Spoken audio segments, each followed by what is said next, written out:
When I was about 15 years old, our family home was burgled.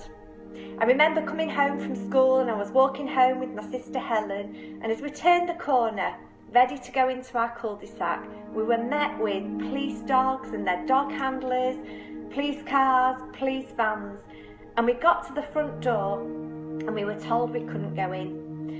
So we stood on the drive for a while, and then eventually we were allowed inside the home, and the burglars had been everywhere. Every drawer was unturned, every cupboard emptied, the whole place was an absolute mess. Well, the police then went and we got the house tidied, but something happened to me.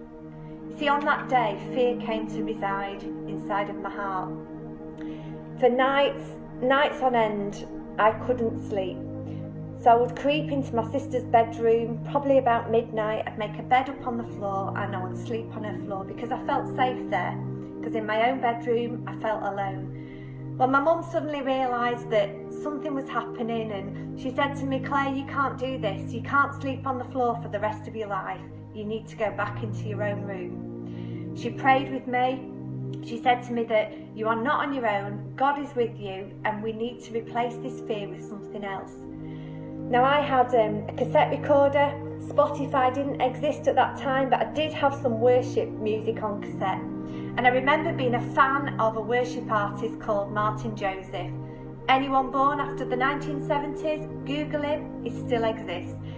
And I remember at night I would put the cassette in the cassette recorder, turn my worship music on, and slowly I began to replace fear for worship.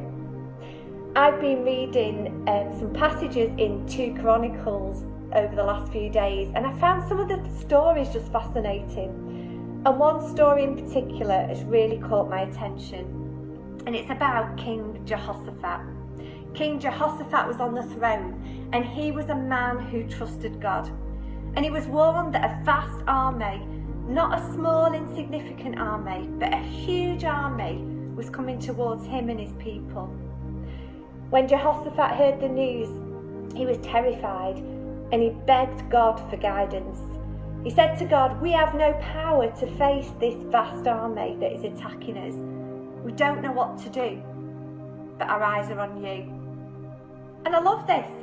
Instead of trying to solve the problem on their own, the people came together and they came to seek help from God.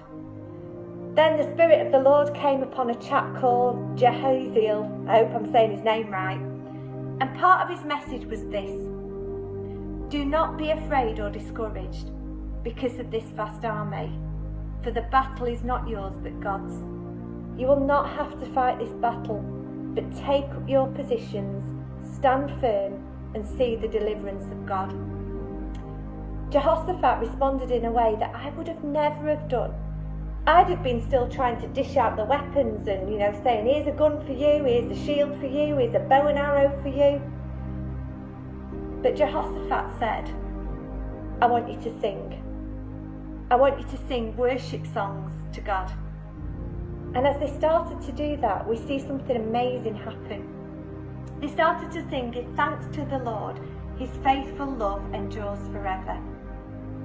Well, the armies that were going to attack Judah and were going to attack Jehoshaphat's man, well, as the people sang, they started to attack each other. Jehoshaphat was a worried king. He was full of fear. He was full of fear at the unknown approaching him. He didn't have the answers. He didn't know what to do.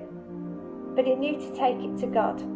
He knew to take his fear and his anxiety to God. And he replaced his fear with worship.